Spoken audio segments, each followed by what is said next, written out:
तो आज हम देखते हैं numericals based on osmotic pressure. ठीक है, फर्स्ट न्यूमेरिकल है calculate osmotic pressure at 273 kelvin of A 5% solution of urea. Urea का फॉर्मूला बताओ मुझे, यूरिया का फॉर्मूला बताओ। NH2CO NH2। ओके, कैलकुलेट करो मॉलिक्यूलर मास कितने, मॉलिक्यूलर मास नाइट्रोजन 2 है, कितना हो गया ये, बोलो। नाइट्रोजन 2 है, कितना बना ये 28 प्लस हाइड्रोजन का 1 होता है, कितना हो गया ये 4, कार्बन का 12, ऑक्सीजन का 16, ये हुआ 20 और ये 40, तो कितना हो गया 60 ग्राम पर मोल। ओके, हाँ जी। अब देखिए सबसे पहले न्यूमेरिकल करने का मेथड क्या है, आप देखो ऑस्मोटिक प्रेशर का फॉर्मूला क्या है। ऑस्मोटिक प्रेशर क्या होता है, pi V is equal to NRT। Okay, हाँ जी, पाई कैलकुलेट करना है, वी है वॉल्यूम, जब भी परसेंटेज आती है तो वॉल्यूम कितना लेते हैं 100 ml, N है नंबर ऑफ मोल्स, उसका formula W2 by M2, M2 तो ये रहा, और W2 5 ग्राम। ओके, ये परसेंटेज कौन सी लेके चलेंगे, आपका सॉल्यूशन है तो percentage automatically mass by volume वाली ही लेके चलेंगे अपन, मतलब सॉल्यूट का मास वॉल्यूम की, सॉरी सॉल्यूट का मास और सॉल्यूशन का वॉल्यूम। तो यहां से n कैलकुलेट हो जाएगा, r की वैल्यू, अब मैंने आपको 3r की वैल्यू नोट करवाई थी, यहां कौन सी यूज करेंगे जिसमें लीटर आता हो, एटमॉस्फेयर आता हो, तो 0.0821, T 273 तो सबसे पहले हम n फाइंड आउट कर लेते हैं।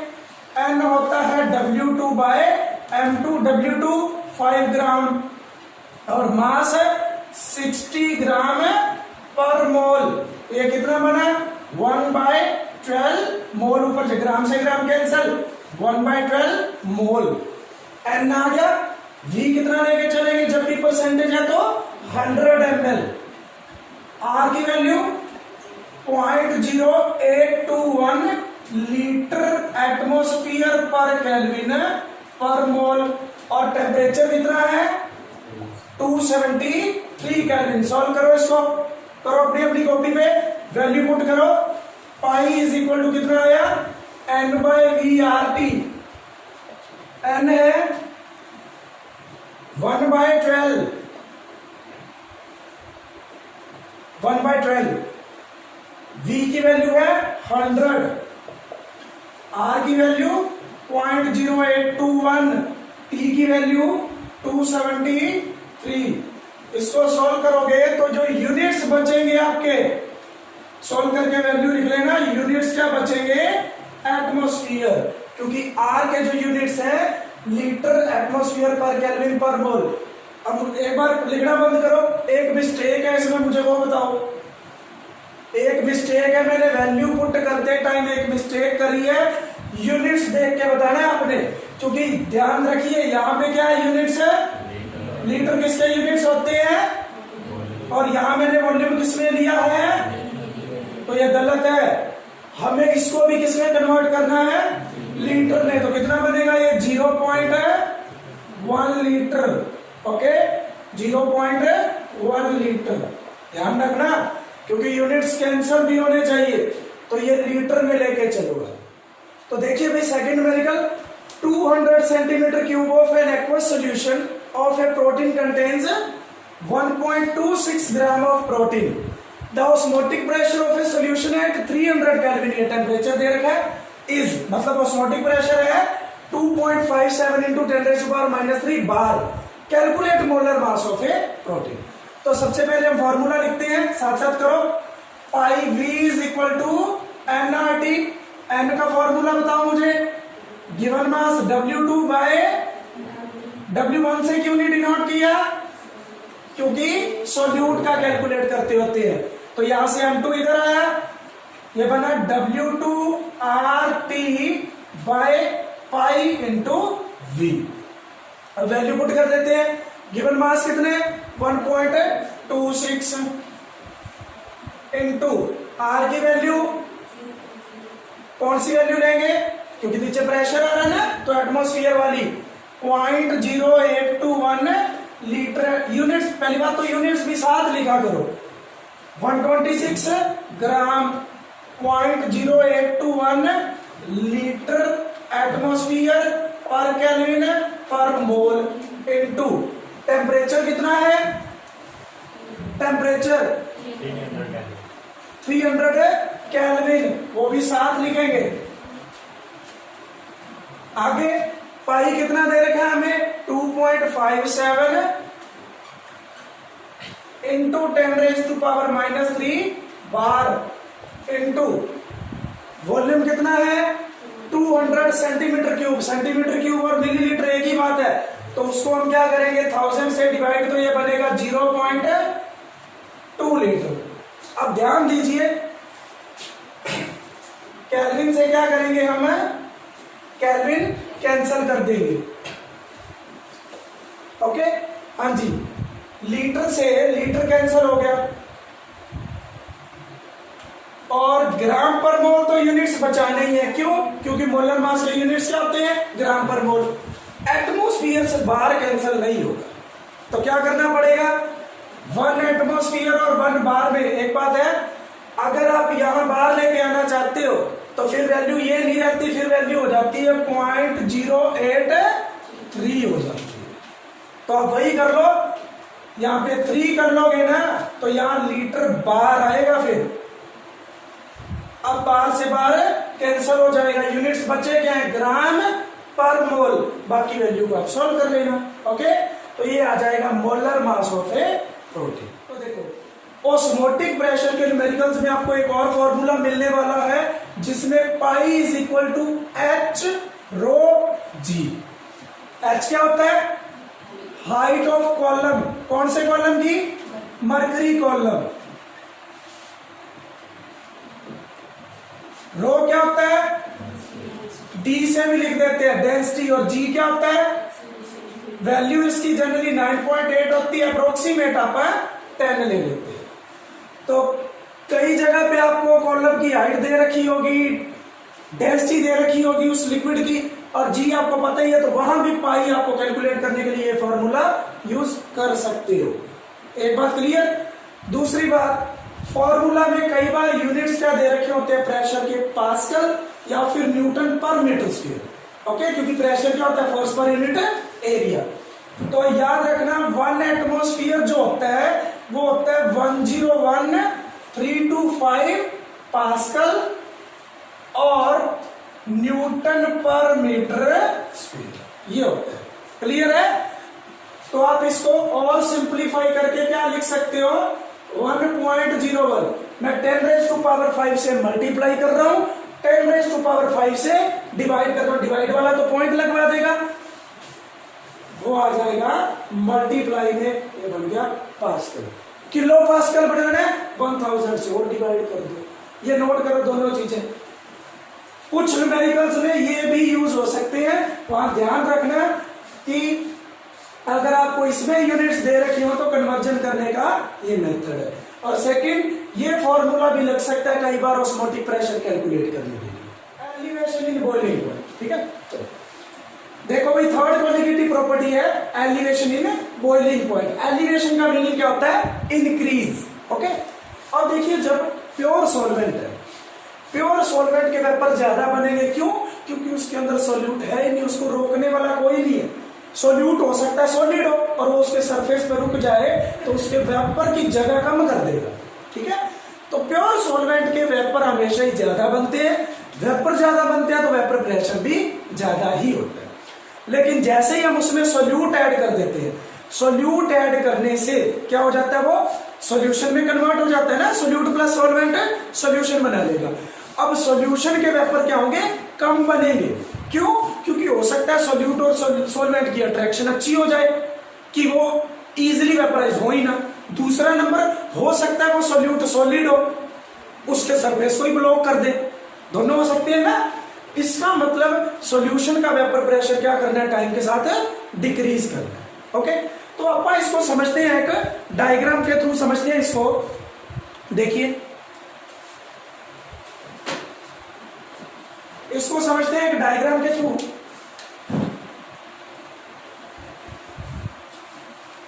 इस तरफ हम वाई एक्सिस पे लेके चलते हैं वेपर प्रेशर और इस तरफ लेके चल रहे हैं टेम्परेचर।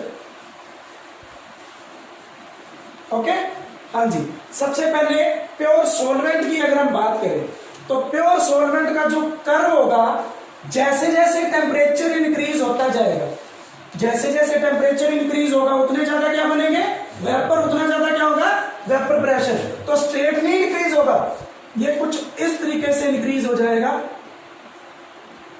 कुछ इस तरीके से। ये क्या है, सॉल्वेंट का, लिख लीजिए, ये है सॉल्वेंट का। और देखिए वाई एक्सिस पे है वेपर प्रेशर और हम यहां पे कहीं मान लेते हैं कि वो 1 एटमॉस्फेयर प्रेशर है। उसको क्या बोलेंगे अपन, एटमॉस्फेरिक प्रेशर। क्या बोलेंगे, क्योंकि देखिए वो तो वाई एक्सिस पे ही होगा ना कहीं कट करेगा, वेपर प्रेशर इस तरह बढ़ रहा है तो कभी ना कभी जाकर तो वो 1 एटमॉस्फेयर की इक्वल आएगा। ओके, वही क्या होता है, बॉइलिंग पॉइंट होता है किसका, उस लिक्विड का। ओके, हाँ जी। फिर हम क्या करते हैं, सॉल्यूशन का कर्व बनाए तो वो कुछ ऐसा बनेगा। ये किसका है, सॉल्यूशन का कर्व है। अब देखिए ये 1 एटमॉस्फेयर के विद रिस्पेक्ट टू यहां पे कट कर रहे हैं, यहां पे कट कर रहे हैं, इसके विद रिस्पेक्ट टू ये हुआ टेम्परेचर और इसके विद रिस्पेक्ट टू ये हुआ टेम्परेचर। ये बॉइलिंग पॉइंट किसका है, सॉल्यूशन का, और ये वाला बॉइलिंग पॉइंट किसका आया, प्योर सॉल्वेंट का। तो मैंने टी नॉट बी लगा दिया प्योर के लिए। ओके, प्योर के लिए हमने लगा दिया टी नॉट बी। अब एक बार कर्व से देखिए, ये जो डिफरेंस होगा इनका, इसको हम कहेंगे डेल्टा। डेल्टा का मतलब change, TB, delta TB. Elevation का मतलब इंक्रीमेंट, कितना इंक्रीमेंट है, ये रहा। ओके, अब समझो प्योर सॉल्वेंट का बॉइलिंग पॉइंट क्या है, ज्यादा या कम है,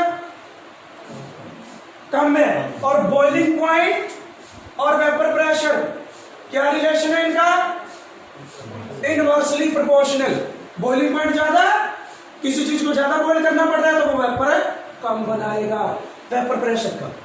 क्लियर, बॉइलिंग पॉइंट इसका कम है तो वेपर प्रेशर है ज्यादा।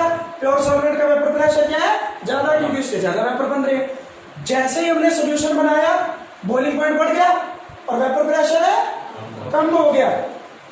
ठीक है, वेपर प्रेशर कम हुआ, बॉइलिंग पॉइंट बढ़ गया। ये जो इंक्रीमेंट है उसको हम क्या कह देते हैं, elevation in boiling point. Clear है। और पहले तो बॉइलिंग पॉइंट की डेफिनेशन लिखते हैं, एलिवेशन तो उसका बाद में करेंगे। बॉइलिंग पॉइंट की डेफिनेशन, बॉइलिंग पॉइंट एक टेम्परेचर होगा, होगा कि नहीं, it is the temperature at which vapour pressure of a liquid become equal to atmospheric pressure. लिखिए, it is the temperature at which vapor pressure of a liquid becomes equal to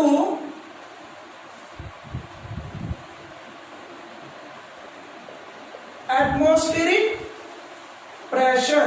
जब atmospheric pressure के वो equal आ जाएगा तो उसको हम क्या कह देते हैं, बॉइलिंग पॉइंट। अरे सुबह सुबह फेविकॉल कहां के आए होगे, it is called boiling point. Boiling point की डेफिनेशन क्लियर। अब हम देखते हैं डेरिवेशन कैसे करनी है हमने, एलिवेशन इन बॉइलिंग पॉइंट। देखिए मैंने आपको क्या कहा कि बॉइलिंग पॉइंट किसके इनवर्सली प्रोपोर्शनल होता है, वेपर प्रेशर के। बॉइलिंग पॉइंट में डिफरेंस किस किसके, सॉल्यूशन और सॉल्वेंट के, उतना ही ज्यादा होगा जितना ज्यादा उनके वेपर प्रेशर में डिफरेंस है। क्लियर है? इसका बॉइलिंग पॉइंट ज्यादा तो वेपर प्रेशर कम, इसका बॉइलिंग पॉइंट कम तो वेपर प्रेशर है। ये डिफरेंस उतना ही ज्यादा होगा जितना इनके वेपर प्रेशर में डिफरेंस ज्यादा होगा। ओके, तो लिख लीजिए, it is clear that delta TB directly proportional to delta P. Delta P क्या है यहाँ पे? वेयर डेल्टा पी क्या है? डिफरेंस इन प्रेशर किस किस के? Solution and solvent. ज्यादा किसका होता है भाई? सॉल्वेंट का। पी नॉट माइनस है पीएस। ओके, हाँ जी।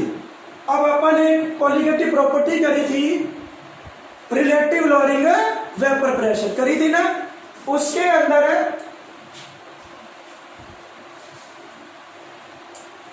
P not minus P S by P not ये कर चुके हैं हम। किसके इक्वल आया था? X2 के। और अगर मैं उस सॉल्यूशन को डाइल्यूट लेके चलता था तो सिर्फ क्या आता था? N2 bye. यहां से क्या क्लियर हो रहा है? P not minus P S का डेल्टा पी किसके डायरेक्टली प्रोपोर्शनल हुआ?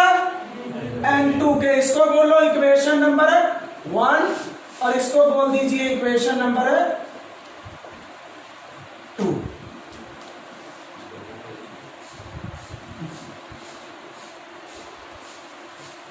वैल्यू पुट, इसका मतलब दिस इंप्लाइज डेल्टा टीबी किसके डायरेक्टली प्रोपोर्शनल हुआ? N2 के।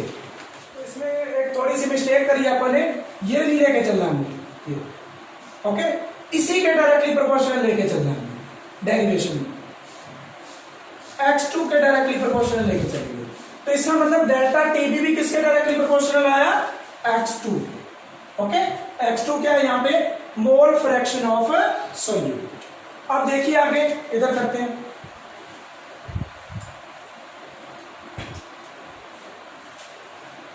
डेल्टा टीबी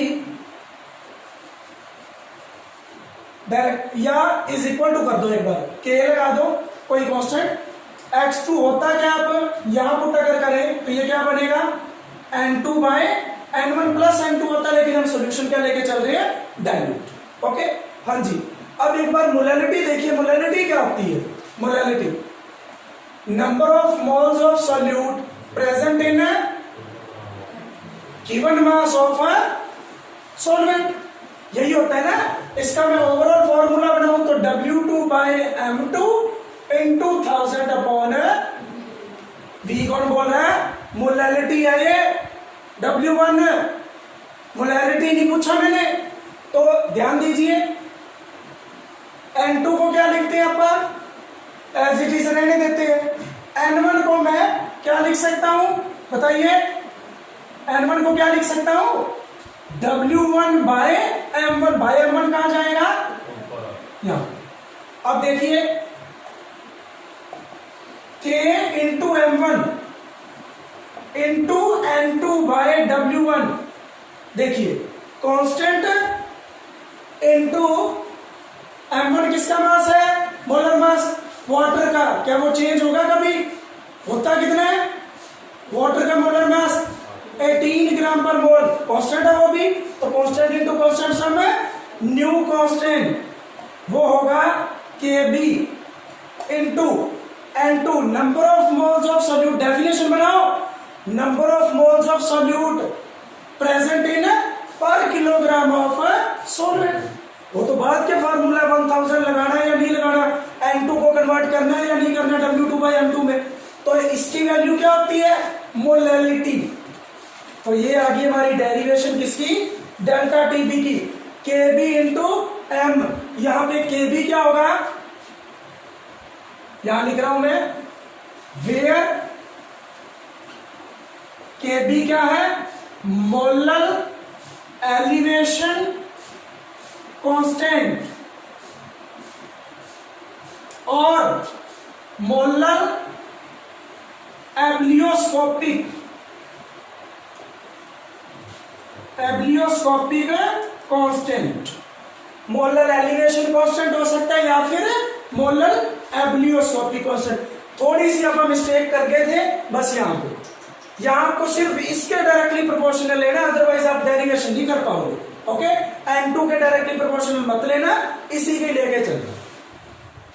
हाँ जी, नेक्स्ट टॉपिक हम करते हैं इसी के अंदर, calculation of molar mass of solute. Denote किससे करते हैं? कैपिटल M2 से। अब हमारे पास फॉर्मूला क्या आया? Delta TB is equal to KB into M। Molality होती क्या है? W2 by M2 into 1000 by W1, और ये 1000 तब लगाना है अगर W1 आपको न्यूमेरिकल में ग्राम में है, और अगर ऑलरेडी किलोग्राम में है फिर ये नहीं लगाओगे।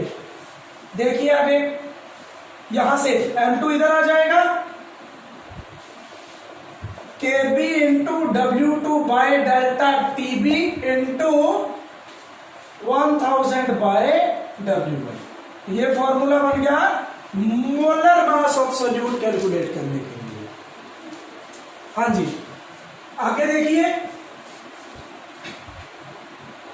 वही क्वेश्चन है, prove that elevation in boiling point is a colligative property. हाँ जी, तो कैसे प्रूव करेंगे हम इसको? As delta TB is equal to क्या आया हमारे पास? KB into M। मोलैलिटी का फॉर्मूला क्या होता है? एक तो ये जो अभी लिखा है, लेकिन मैं W2 बाई M2 को क्या लिखूंगा? N2 बाय W1, मतलब यहां पे वेट किस में ले रहे हैं? किलोग्राम में। Okay, this implies delta TB किसके डायरेक्टली प्रोपोर्शनल आ रहा है? M2 के, और यही किसकी कंडीशन होती है? कोलिगेटिव प्रॉपर्टी की। सो डेल्टा TB मतलब elevation in boiling point is directly depends on number of moles of solute, hence it is a colligative property। ये सारे क्वेश्चन आपको क्लियर करने हैं इसके अंदर। एलिवेशन इन बॉइलिंग पॉइंट क्या आ गया? एक कोलिगेटिव प्रॉपर्टी। तो देखिए, calculation of KB from enthalpy of vaporization, बस भी बात नहीं करनी। एंथैल्पी ऑफ वेपराइजेशन की हेल्प से, मतलब अगर आपको KB की वैल्यू सीधा ना गिवन हो तो एक फॉर्मूला इसका लिख लीजिए, KB is equal to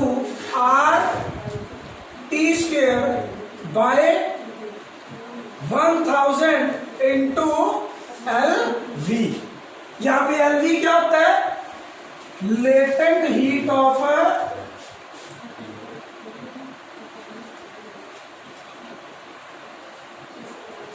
vaporisation पर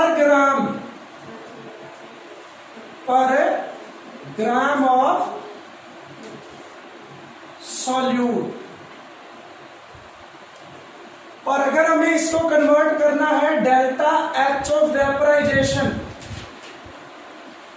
तो क्या करना पड़ेगा हमें?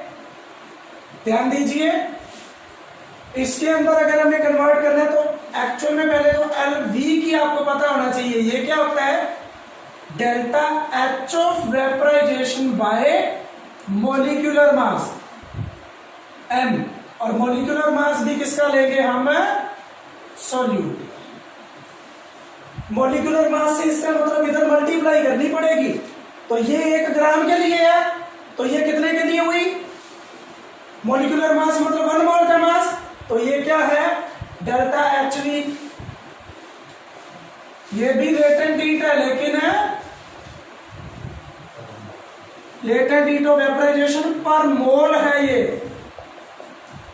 तो फॉर्मूला ये भी बन सकता है R और T नॉट भी लिख देते हैं कई बार, okay, R T naught square by 1000 into latent heat को अपन क्या लिख सकते हैं, delta H V vaporisation by M2, और M2 कहां जाएगा, ऊपर। तो अगर न्यूमेरिकल में आपको डायरेक्ट केबी की वैल्यू ना गिवन हो, इनकी वैल्यू गिवन हो, तो आप इनकी हेल्प से केबी की वैल्यू कैलकुलेट कर सकते हो, फिर उसकी वैल्यू पुट कर देना आप डेल्टा टीबी वाले फॉर्मूला में। अब हम लास्ट एक टॉपिक कर लेते हैं इसी के अंदर, इसकी डेफिनेशन, ओके, एग्जाम में बहुत इंपॉर्टेंट आती है, मोलर एलिवेशन कांस्टेंट की डेफिनेशन। तो हेडिंग बनाइए, डेफिनेशन ऑफ मोलर एलिवेशन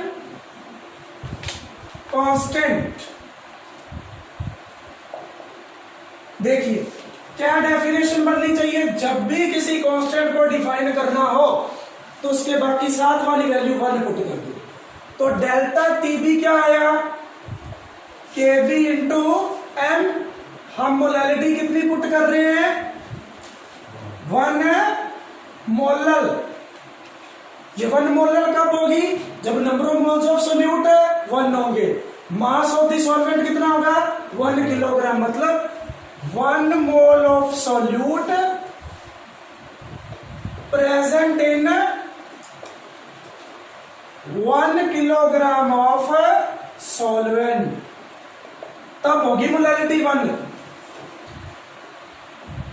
इसका मतलब डेल्टा टीबी और केबी आ गए इक्वल। तो डेफिनेशन क्या बनी, molar elevation constant may be defined as the elevation in boiling point when molality of the solution is unity. Clear? Molar elevation constant may be defined as elevation in boiling point when molality of solution is unity। तो ये definition बन गई इसकी। तो आज के सारे topic अच्छे से करना, कॉपी अच्छे से बनाना, न्यूमेरिकल आप इसके कल करेंगे, आप इसका फॉर्मूला जरूर करके आना, ठीक है, ओके।